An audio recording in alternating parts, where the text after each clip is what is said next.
The Last Week of Ebon Isle. Chapter 1. The Crossing. The ferry smelled of diesel and dead herring long before it reached the open water. Emily Harper stood at the rail with her single suitcase clutched against her shins, coat collar turned up against the wind that tasted of iron and salt. Behind her, the mainland dwindled to a bruise-colored line. Ahead, nothing but gray water and the promise of a place so small it barely had a name on modern charts. Ebon Isle, population 183, the year the war ended, and apparently not many more now. She had taken the job without visiting, without even a phone call, because the advert had said only two things that mattered: one teacher needed and solitude guaranteed. She was 31, divorced before the ink on the marriage certificate had fully dried, childless by choice and then by circumstance, and tired in a way that sleep never touched. New York had started to feel like a mouth chewing her slowly. Every siren, every slammed door, every stranger's shoulder checking hers on the subway had been another tooth. So when the envelope arrived, thick cream paper, handwritten, postmarked from a place that might as well have been the edge of the world, she had answered yes before fear could speak. The captain, a man named Elias with a face cured by decades of North Atlantic wind, took her suitcase without asking. His hands were tar black at the creases, the color of men who mend nets for a living. "First time off the continent?" he asked. "First time off the island of Manhattan in 6 years," she said, and he laughed like that was a good joke. The boat was old, its paint the peeled green of oxidized copper. Inside the wheelhouse a radio played something with accordions, faint and waterlogged. Emily stayed on deck. The sea was the color of steel under a sky the color of dishwater, and yet the longer she stared, the more beautiful it became, like a wound that had decided to glitter. Gulls followed them for a while, then peeled away as though someone had drawn an invisible boundary. After that, there was only the thump of the engine and the smell of fish that lived under every other smell, patient and ancient. Ebon Isle rose slowly, the way islands do when you approach by slow boat. First a smudge, then a suggestion of cliffs, then the sudden, shocking green of grass on top of black rock. From a distance it looked gentle, almost plush, like something dropped by a careless god and forgotten.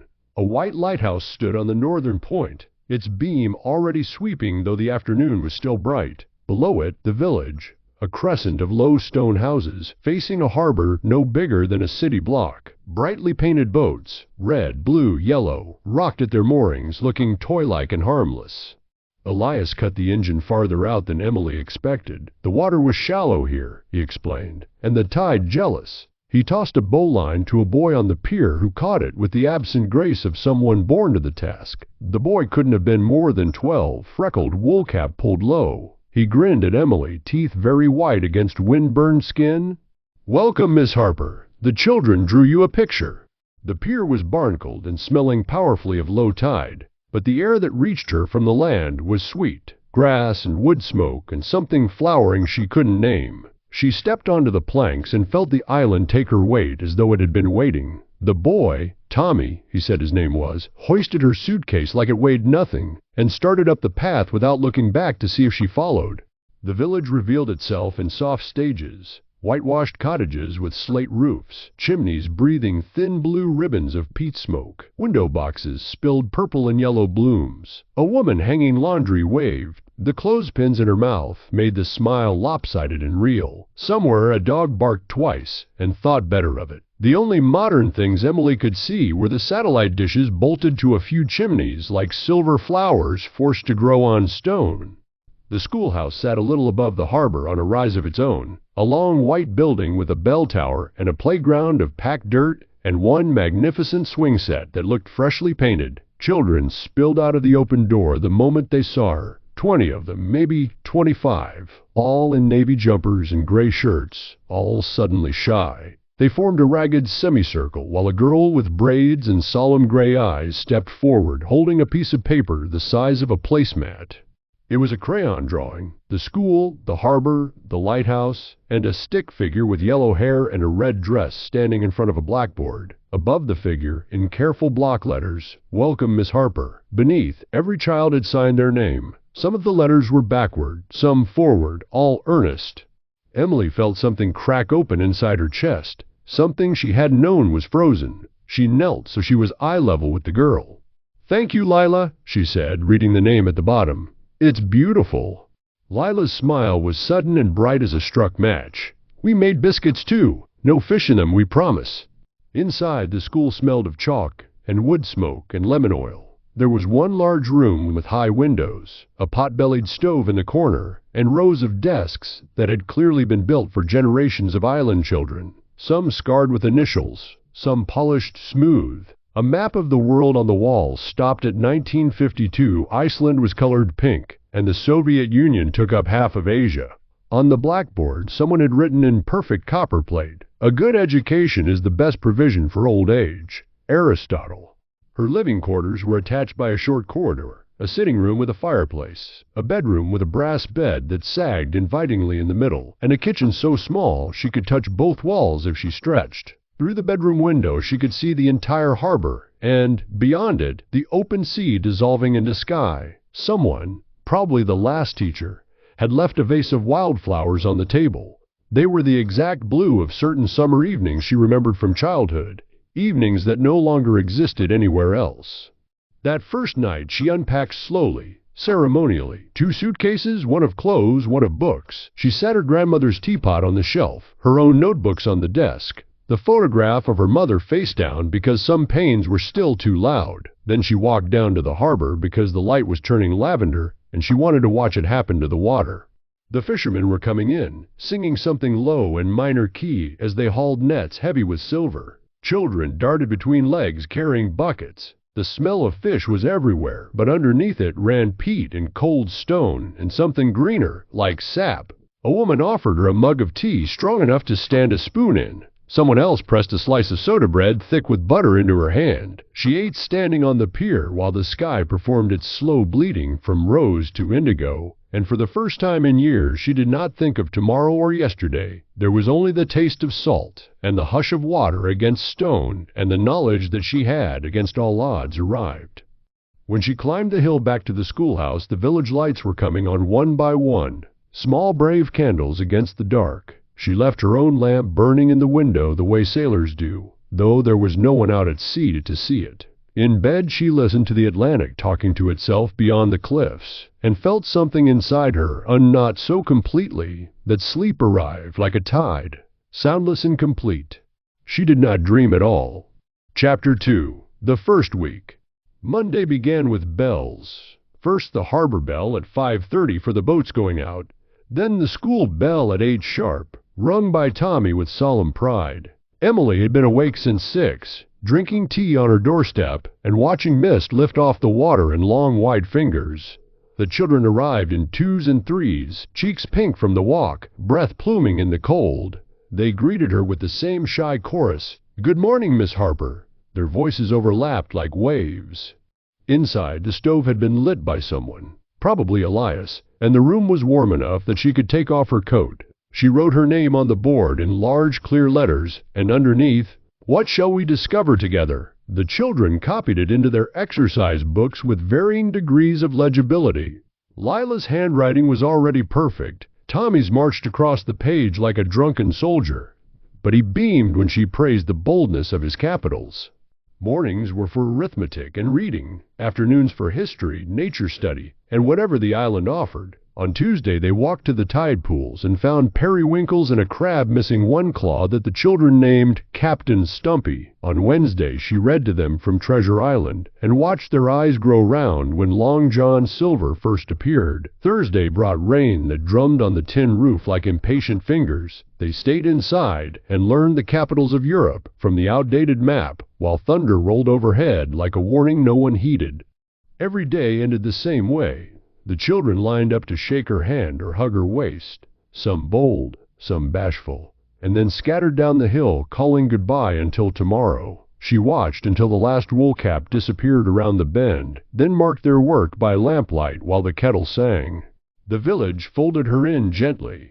Mrs. Thorne at the shop refused payment for milk and bread the first week. Teacher's privilege, she said, and her smile had too many teeth but was warm all the same. Old Mr. Calder invited her to tea and spoke of storms in 1968 that took 3 boats and 9 men. His eyes filmed with memory, then cleared as if someone turned a dial. The women left things on her doorstep: a jar of blackberry jam, a pair of hand-knitted socks the color of sea foam, once a whole smoked haddock wrapped in newspaper that she quietly buried behind the school because the sight of its clouded eye made her stomach lurch. She wrote letters home on thick blue airmail paper that smelled of nothing yet. The mainland felt unreal already, like something she had dreamed in another life. She told her mother the children were bright and kind, that the air tasted of salt and pine, that she slept better than she had in years. She did not mention the way conversations sometimes circled back to the same phrases, or how every adult greeted her with the exact wording Captain Elias had used on the pier. "Welcome to Ebon Isle, Miss Harper. We're right glad you're here." She told herself it was island politeness, the way of small places where words are weighed and reused. At night, the lighthouse swept its beam across her ceiling in slow, reliable arcs. She began to time her heartbeat to it. Light, dark, light, dark. Some evenings she walked the cliff path just to feel the wind try to push her backward, to remind herself she was solid, that she had chosen this. The sea below was black glass shot through with phosphorescence. When waves broke, green fire ran along the rocks. Once she thought she saw something large move just beyond the surf, but when she looked again there was only moonlight. On Friday the village held a sahilid in the schoolhouse because the weather was fine and the catch had been good. Someone moved the desks to the walls. Someone else produced a fiddle and a bodhran. The children danced with frantic joy, while the adults drank poteen that smelled of peat and battery acid. Emily was pulled into a reel she didn't know, and spun until she was breathless, and laughing in a way that felt illegal after so many city years of silence. Later, when the lamps were turned low, and the children asleep on coats in the corner, Elias told stories of the old days, of ships lost in fog, of mermaids who sang in Gaelic, of the war when the island had blackouts and strangers in uniform who came and went like ghosts. "Built things up on the east side," he said, gesturing vaguely with his glass. "Concrete and iron. Best left alone now." "What kind of things?" she asked. He only smiled and changed the subject to the price of lobster. Much later, walking home along the harbor wall, she noticed the boats were all tied with the same knot, the same number of turns, bowlines neat as calligraphy. She mentioned it to Lila the next morning and the girl looked puzzled. "That's how Da always ties them," she said. "How else would you do it?" That was Saturday. On Sunday there was no school, so Emily climbed to the lighthouse because the keeper had invited any who wished to tea. The stairs spiraled up and up, iron steps ringing under her boots. At the top the view took her breath, the island laid out like a green comma in the larger sentence of the sea. Every roof and wall and fishing boat suddenly small enough to cover with her thumb. The keeper, an old woman named Morag, with a voice like wind over gravel, poured tea into enamel mugs and spoke of nothing but weather and wool. When Emily asked about the war, Morag's eyes slid away. "Long ago," she said, "best forgotten." Coming down, Emily noticed fresh flowers placed at the foot of the tower, white heather tied with red twine. She hadn't seen anyone leave them. The sweetness of them followed her all the way home. That night she dreamed for the first time since arriving. She was back in the schoolroom, but the children sat silent and staring. When she turned to the blackboard, the chalk wrote by itself, "The week is almost done." She woke with her heart hammering and the lighthouse beam cutting across the ceiling like a scalpel. For a moment she could not remember what day it was. Then the harbor bell tolled 5:30 for the boats going out, and Monday began again exactly as the last one had, with mist lifting off the water, and children's voices rising up the hill. She stood at the window watching them come, 20 small figures in navy and gray, and felt the first cold thread of something she refused to name. The island was still beautiful. The sky was still wide. The gulls still cried like children pretending to be ghosts. Everything was perfect.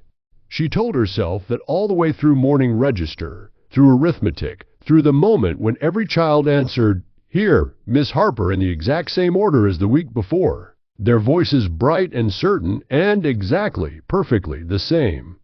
Chapter 3. Echoes of the Past.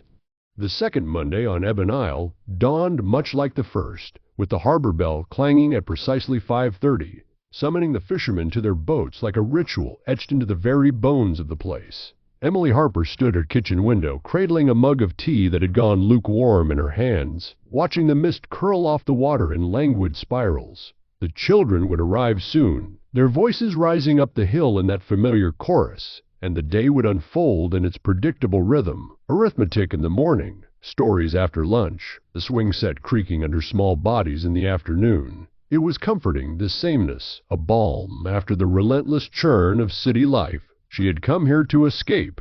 The failed marriage that left her hollow, the family that smothered with their endless when-will yous, the noise that never stopped even in sleep. Ebon Isle was her reset, a place where time moved slow as honey, and she could breathe without the weight of expectations pressing down. She dressed in her usual wool skirt and blouse, pinned her hair back neatly, and stepped out into the crisp air. The path to the schoolroom was lined with heather still blooming late into the season, purple heads nodding in the breeze like approving elders. The sea sparkled below, a vast sheet of hammered silver under a sky so blue it hurt to look at too long. Gulls wheeled overhead, their cries sharp but not unkind, and in the distance the lighthouse stood sentinel, its white tower a promise of guidance in the dark. Everything was as it should be, beautiful, serene, untouched. The children filed in at 8, exactly as before. "Good morning, Miss Harper," they chimed, 20 voices blending into one harmonious wave. Lila with her braids, Tommy with his freckles, all of them settling at their desks with the same eager rustle of papers and pencils. Emily smiled, writing the date on the board, Monday, though whatever it was of the month, she'd lost track already, but it didn't matter here. Islands like this ran on seasons, not calendars. They started with history that day, because one of the older boys, Finn, had asked about the lighthouse during recess the previous Friday. "Why's it always on, even in daylight?" he'd said, and the question had lingered in her mind like a half-remembered dream. She pulled down the outdated map and pointed to Europe, the pink swaths of empire fading at the edges. "Let's talk about the war," she said. "The big one, World War II. It touched even places like this." The children leaned forward, eyes wide. She told them of distant battles, of ships and planes and soldiers marching across maps that looked nothing like their tiny world. But as she spoke, she noticed how their faces changed, not with boredom or confusion, but with a strange familiarity, as if they were reciting lines from a play they'd performed 1,000 times. Lila raised her hand. "The occult experiments," she said matter-of-factly, her voice too old for her small frame. "That's what happened here." Emily paused, chalk hovering mid-air. "Occult? Where did you hear that word, Lila?" The girl blinked, her gray eyes reflecting the window light oddly, like polished stones. "From the stories, the ones about the bunker." A murmur rippled through the room, soft as wind through grass. Tommy nodded vigorously.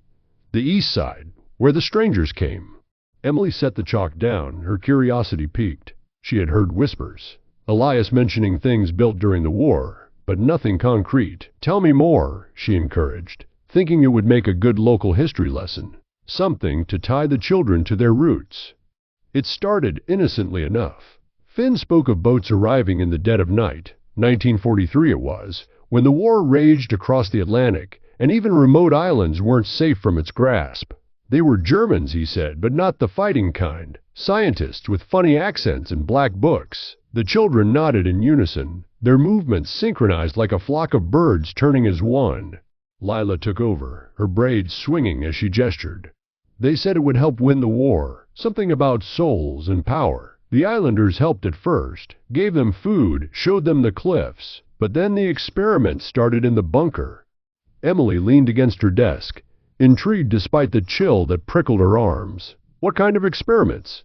"Sacrifice," Tommy whispered, his gap-toothed grin gone, replaced by a solemn stare. "They used the souls of the inhabitants, bound them to the island to make something, a weapon, maybe, or immortality for the soldiers." The room grew quieter, the only sound the distant crash of waves. Emily laughed lightly, trying to dispel the unease. "That sounds like a ghost story, not history. Where did you all learn this?" "From our parents," they chorused, voices overlapping perfectly. "From the week before." She frowned. "The week before what?" But recess bell rang then, shattering the moment, and the children bolted outside as if released from a spell, their laughter bright and normal again. Emily watched them through the window, swinging and chasing, the playground a whirl of color against the green hill. It was just folklore, she told herself. Small communities loved their tall tales, especially on isolated rocks like this. Yet the word occult lingered, conjuring images of shadowed rituals, things better left in books. After school, she decided to walk. The air was still mild, the path along the cliffs inviting with its wildflowers and salt tang. She headed east, toward the side Elias had mentioned, telling herself it was just exploration, a way to stretch her legs after a day of teaching. The scenery was breathtaking, waves foaming white against black rocks below, the horizon a clean line where sea met sky. Ponies grazed in distant fields, their manes whipping in the wind, and the heather gave way to tougher grasses that whispered against her skirts. But as she walked farther, the landscape shifted subtly. The flowers thinned, replaced by barren patches where earth showed through like old wounds. The cliffs grew steeper, jagged, as if carved by angry hands rather than patient water. The lighthouse beam, usually a comforting sweep, seemed farther away, its light weaker against the gathering clouds. She realized she'd wandered off the main path, onto a narrower trail overgrown with brambles that snagged her stockings like tiny claws.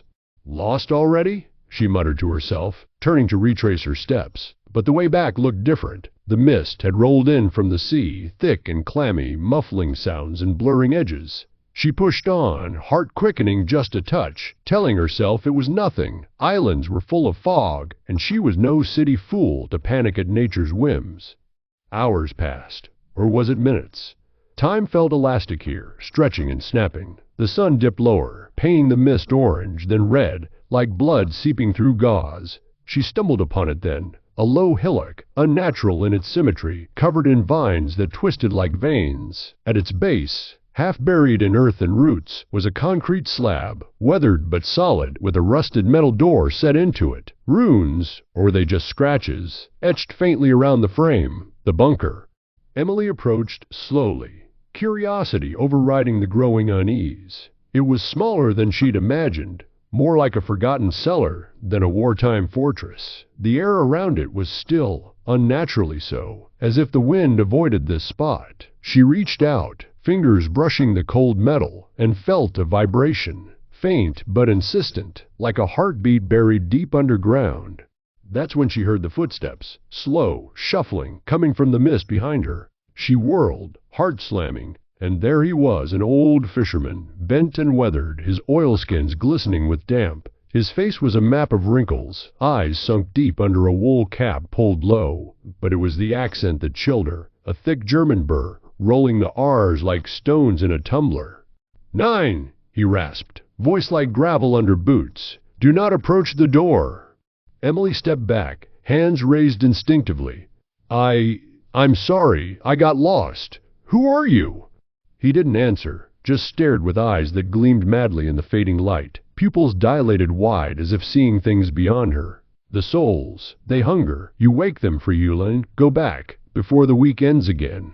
His words made no sense, but the madness in his gaze, the way his lips twisted into a snarl, teeth yellowed and sharp, sent ice down her spine. He lurched forward a step, hand outstretched like a claw, and Emily bolted, feet pounding the earth as the mist swallowed him behind her. She ran until her lungs burned, bursting back onto the main path as the sun set fully, plunging the island into twilight. The village lights twinkled below, welcoming as ever, but now they seemed like eyes watching her descent. That night, in her cottage, she barred the door for the first time, listening to the wind howl like laughter. The beautiful island felt different now, a mask slipping, revealing something darker beneath. The dream started that night, shadowy figures in uniforms chanting over altars, villagers screaming as ethereal tendrils pulled at their chests, ripping free glowing orbs that pulsed like hearts. Souls, sacrificed for power, bound to the land in an eternal loop. She woke sweating, the lighthouse beam cutting across her room like a searchlight accusing her of trespass. Tuesday blurred into Wednesday, the routines holding but fraying at the edges. The children repeated lessons verbatim from the previous week, their smiles too fixed, eyes reflecting light in that same odd way. At the shop, Mrs. Thorne handed her the same loaf of bread, murmuring the same words, fresh from the oven, just like last week. Emily nodded, but her mind raced back to the bunker, to the fisherman's warning. She tried to ask Elias about it at the harbor, but he only chuckled. "Old tales, miss. Pay them no mind." Yet his eyes flicked east, and for a moment his smile stretched too wide, revealing gums that looked blackened, decayed. By Thursday, the scenery had changed more noticeably. The heather wilted in patches, petals curling brown as if burned. The sea churned murkier, foam tinged with a reddish hue that reminded her of blood. The ponies on the cliff stood still, watching her with unblinking eyes. She avoided the east path, sticking to the village, but even there shadows lengthened unnaturally, pooling in corners like ink. Friday brought rain again, drumming on the roof during the Sahilith setup. The children danced the same reels. The adults told the same stories. But now Emily noticed the repetitions, the exact phrases, the synchronized laughs. When Elias leaned in with his poteen breath, repeating his war anecdote word for word, she excused herself early, heart pounding. Walking home, the harbor wall felt colder, the boat's knots identical as before. Flowers at the lighthouse base, white heather with red twine, appeared fresh, but wilted when she touched them, crumbling to dust. The dream returned stronger. The occultists, Nazi insignia gleaming, invoking ancient rites in the bunker. For the Reich, they chanted. Souls for victory. The islanders, trusting at first, then bound as offerings, their essences torn to fuel a weapon that twisted time itself, trapping them in limbo. Saturday she climbed the lighthouse again, seeking Morag's counsel. The old woman poured tea with shaking hands. The experiments, Morag whispered, eyes darting. They thought they could harness the veil between worlds, used our people, sacrificed in the dark depths. Now we repeat, week after week, waiting for fresh blood to break the cycle. Emily fled down the stairs, the words echoing. Sunday night, the bell tolled, and she knew the week was ending, but not for her, not anymore. The horror was seeping in, slow as mist, turning paradise to prison. Chapter 4. The Awakening. The third Monday broke with a storm, wind howling like banshees around the schoolhouse, rain lashing the windows in sheets that blurred the world outside. Emily Harper woke from fragmented sleep, the dreams still clinging like cobwebs, the bunker alive with screams, souls writhing in ethereal chains, the occultist's laughter echoing through concrete walls. She shook it off, attributing it to island fever, the isolation playing tricks. But as she dressed, her hands trembled, and the mirror showed shadows under her eyes that hadn't been there before. The children arrived sodden but cheerful, shaking water from their caps like dogs. "Good morning, Miss Harper," they intoned, voices a perfect echo of weeks past. She nodded, starting the lesson, but her mind wandered east, to the bunker and the mad fisherman. History again, she couldn't help it. "Tell me more about the war here," she said, voice steadier than she felt. They obliged, stories pouring out in eerie unison. 1943, Lila began. The Germans came. Not soldiers, but men in black coats with symbols from old books. They built the bunker deep in the hill, away from prying eyes. Finn continued seamlessly. They promised power to win the war. Said the island's isolation made it perfect. Far from bombs, close to the veil. "What veil?" Emily asked, leaning forward despite the chill. "The one between life and death," Tommy whispered. They used rituals, occult magic mixed with science, tubes and wires and altars, but they needed fuel. The souls, the class chorused, eyes glazing slightly. Sacrifices.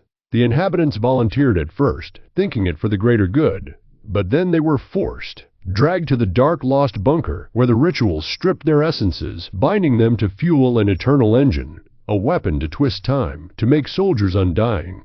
Emily's blood ran cold. It wasn't just a tale, the details were too vivid, too consistent. "Why souls?" she pressed. "To conquer death," Lila said flatly. The Reich would live forever, armies rising again and again. But it went wrong.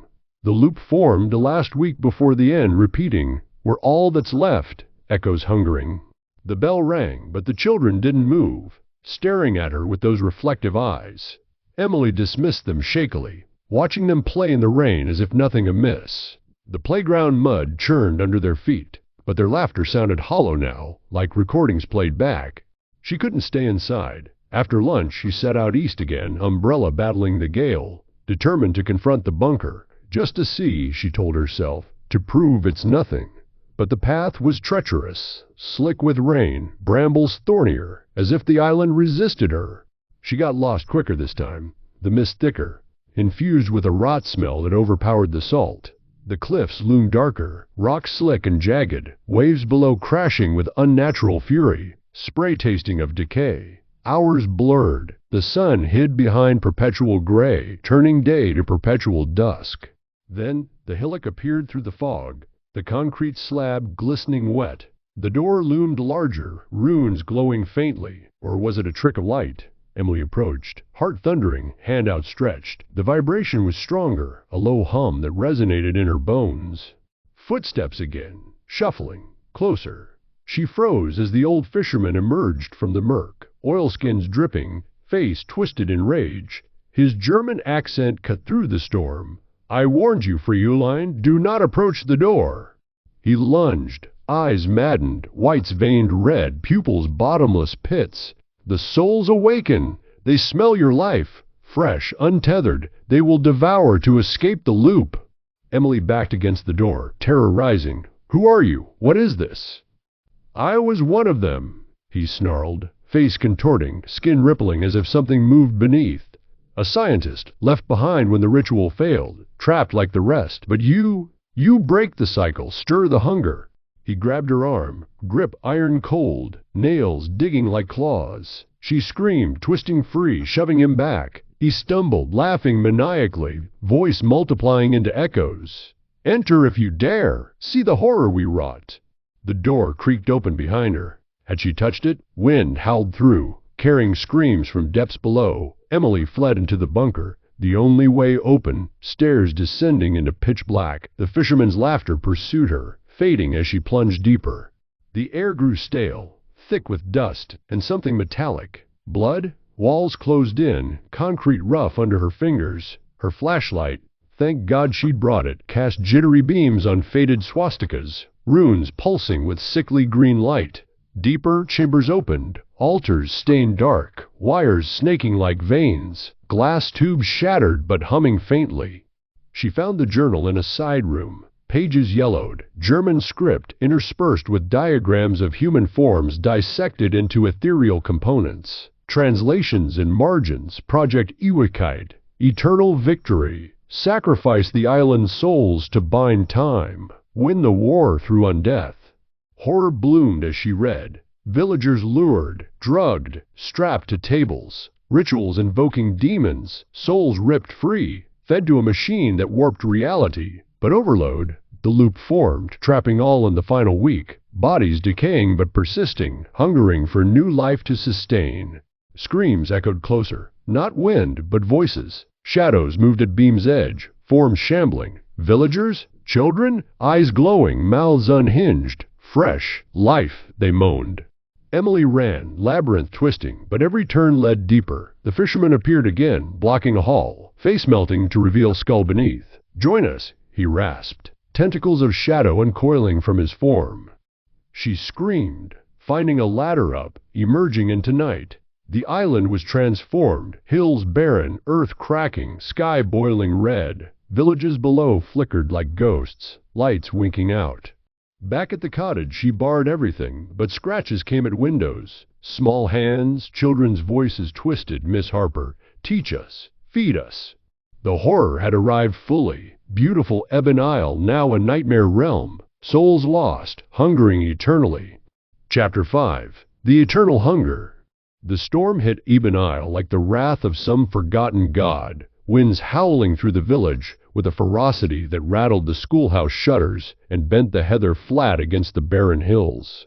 Emily Harper huddled in her cottage, the fire in the hearth sputtering against the drafts that snaked under the door like icy fingers. It was the 4th Monday, or was it the 5th? Time had lost all meaning in this cursed loop, each day bleeding into the next with the same relentless repetition. The island, once a beautiful sanctuary of rolling greens and sapphire seas, had devolved into a grotesque parody of itself. The cliffs now jagged spines of black rock, weeping red-tinged ooze. The sky a perpetual bruise of churning clouds that spat lightning like accusations. The air reeked not of salt and wildflowers but of rot. Decayed fish mingled with something sweeter, more insidious, like the perfume of souls long festered.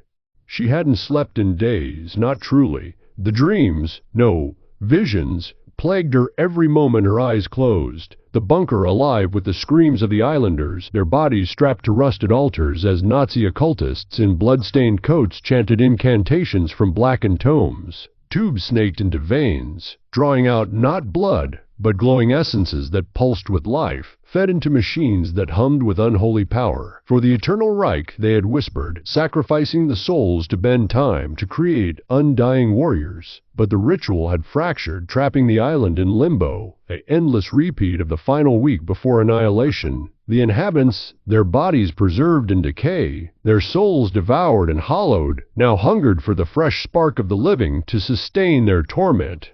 Emily's heartache was a constant ache, sharper than the storm's bite. The children, oh God, the children. Lila with her solemn braids, Tommy's gap-toothed innocence, Finn's curious eyes. They weren't monsters, not at first. They were victims, echoes of the young ones sacrificed in the bunker's depths, their small souls ripped free to fuel the mad experiment. She thought of them now, their faces twisting in her mind from bright smiles to gaping maws, and tears burned her eyes. How could she have loved them, even briefly? How could she abandon them to this eternal hell? But survival clawed at her, a primal urge that overrode the grief.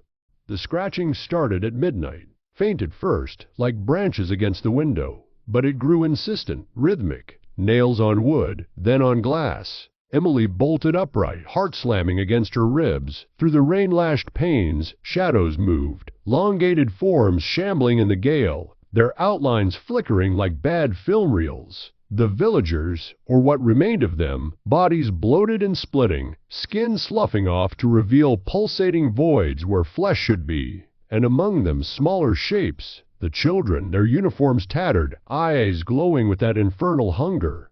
Miss Harper. The whisper slithered through the cracks, multiplied into a chorus. Teach us, feed us. She backed away, knocking over a chair that clattered like bones.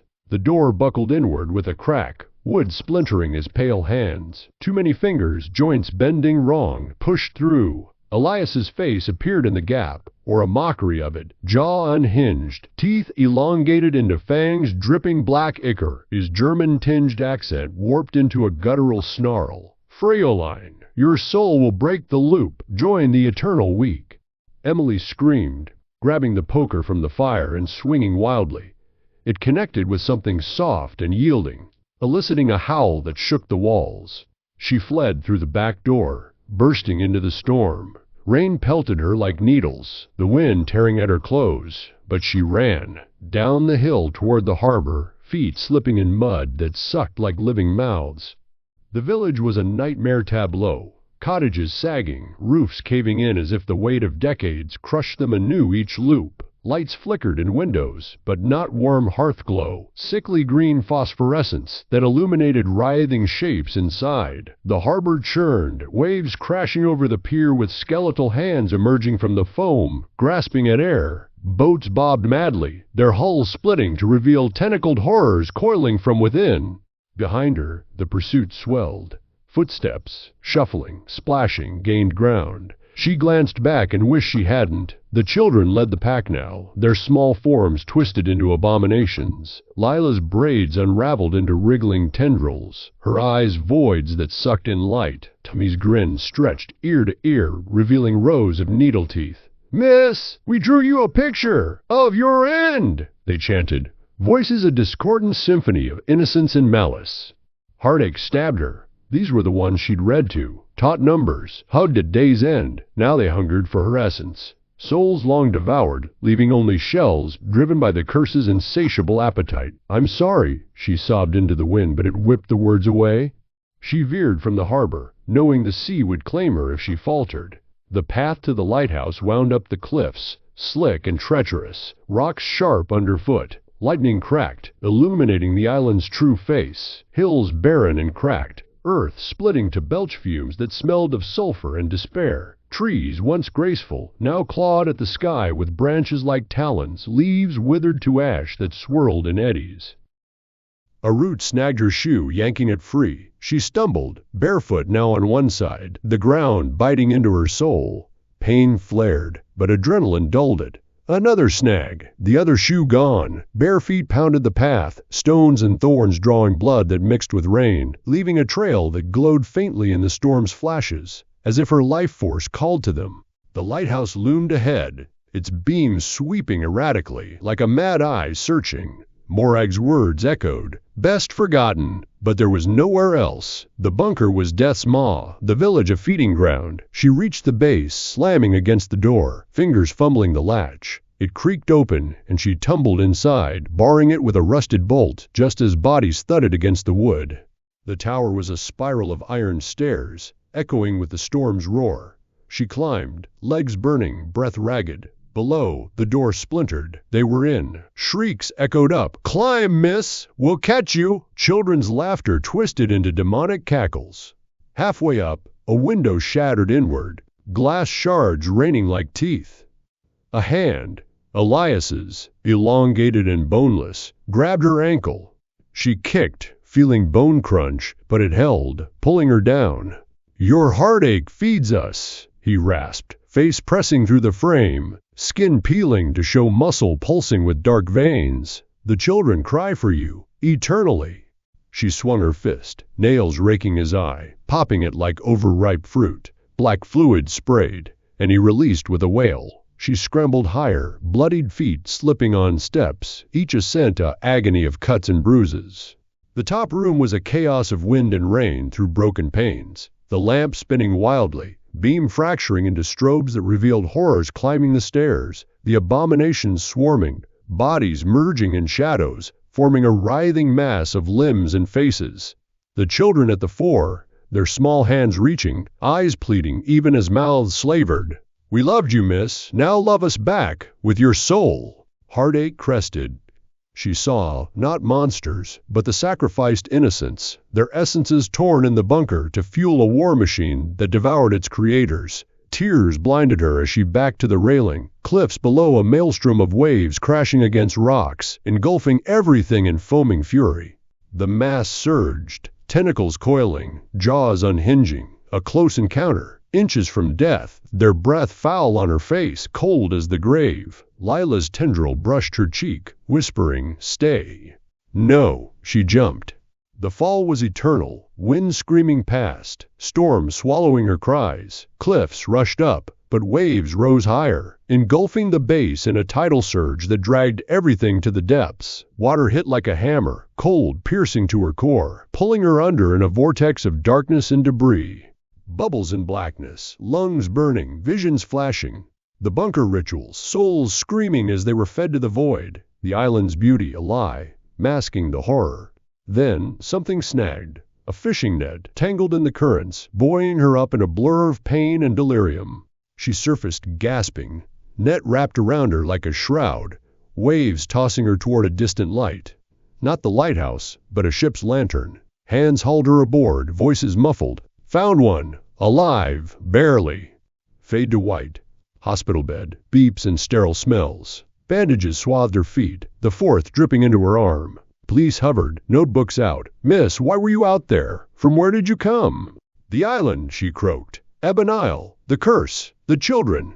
They exchanged glances. MAAM. Ebon Isle was destroyed in the Second World War. Bombed to rubble in 43 experiments gone wrong. Nothing left but rocks and ghosts. No one's lived there since. Relief crashed over her like the waves, tears streaming. She had escaped the nightmarish island, the loop broken by her leap. But in the quiet, she heard echoes. Children's laughter, faint and pleading. crying in relief, yes, but also in sorrow for the souls left behind.